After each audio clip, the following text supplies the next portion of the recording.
ziniet, arī tāda lieta gadās, ka mēs no pagātnes sākam runāt par lietām, kuras Dievs mums ir palīdzējis uzvarēt. Zini, es tur agrāk biju uzvarēts ar kaut kādu konkrētu grēku, cilvēks liecina, viņš stāsta, kā viņa Dievs ir atbrīvojis, un man ir cilvēki liecinājuši. Zini, kas notiek? Kad es sāku visiem liecināt, man sāk Sātans tieši šajā sfērā, kura bija uzvarēta, viņš mani sāk terorizēt. Tu saproti?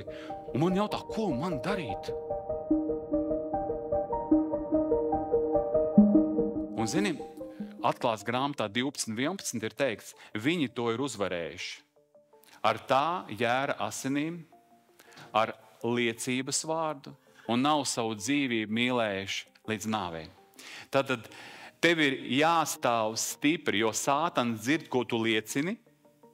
Viņš skatās, tu biji ar to uzvarēts, tev tas tik dziļi skāra. Un viņš tā kā mēģina, jo viņam nav tāda, ziniet, kā dažādības. Viņš tā kā ar ko tev agrāk bija noķēris, viņš tagad tieši uz to arī domā tevi noķert. Un tāpēc viņš atkal tā kā pieklāvē un saka, tu tiešām tā kā brīvs, tu tiešām tāds esi.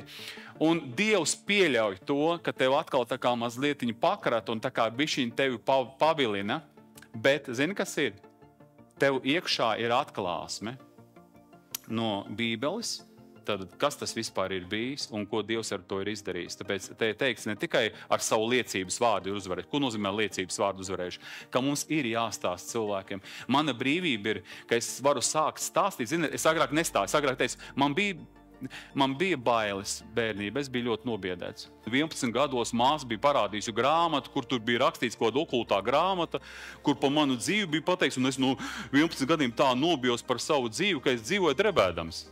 Un es daudziem to neko nestāstīju. Pēc tam man lielāka brīvība sāka. Es jau Krievu draudzīti atceros. Es jau sāku pašās beigās, 17, 18 gada jau sāku liecināt, kas tas bija. Es tā kā negribēju nevienu stāstīt, jo visi tā kā domāt, kā tas bija, kā, ko. Pēc tam es jau vairāk un vairāk stāstu. Kāpēc? Tāpēc, ka es zinu, ka Dievs man ir atbrīvojis. Dievs man ir devis patiesību savā vārdā. Kas tad tas īsti bija? Kāda tā bija ļaunā gara darbība manā dzīvē? Un tāpēc, ja es iznesu gaismā un ja Sātans man sāk kārdināt, tas ir Dievs pieļauj to Sātanu manā dzīvē, lai es būtu vēl stiprāk nostiprināts. Un tas Sātanam ļoti nepatīk, ka es sāku celt gaismā lietas, kurās viņš bija noķēris, bet kur Jēzus ir uzvarējis to Sātanu. Un ka tas tagad palīdz citiem cilvēkiem, jo kaut kas ļoti līdzīgs arī kādam citam ir noticis, un tāpēc viņš grib mums aizvērt muti, nerunā. Pasties, ka tik neatgriež. Viņš atkal ar bailēm mūs grib noķert. Ko viņš mūs ķer ar bailēm? Viņš mūs ķer ar vainas apziņu.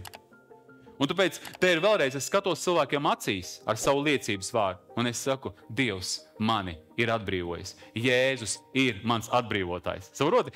Un ar Jēzus asinīm. Un es savu dzīvību nemīlu šajā pasaulē vairāk par to, lai pildītu Dieva gribu.